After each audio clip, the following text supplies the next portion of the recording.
Kuna watu aina mbili ambao wataenda kukuchukia kwa namna yoyote, watakuchukia tu. Namba moja, watu ambao unawazidi kila kitu.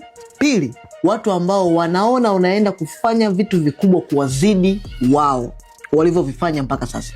So unavyoanza kupata feedback, kwa mfano ukiwa kwenye social media, kuna masuala ya comment, kuna watu wamekaa chini na kuandalia content kwa ajili yako ama feedback yoyote, unatakiwa ukae chini na kuanza kujiuliza swali lifuatavyo: je, kuna kitu nitakachojifunza hapa, ama kuna kitu ambacho hakiko sahihi, ama kuna kitu ambacho hakiko sawa? So kama hakuna kitu ambacho unaweza kujifunza, let me tell you, ignore them. Mfano mzuri ni mimi hapo. Kwenye comments kuna watu wanakuja hapo wanajifanya wanaelezea vizuri, wanajifanya wanaeleza kwenye comments. Ukiangalia ni watu ambao either unawazidi kila kitu ama kitu chochote wanachojua. Au cha pili ni watu ambao wako mbele lakini wanajua kabisa I'm coming to take them.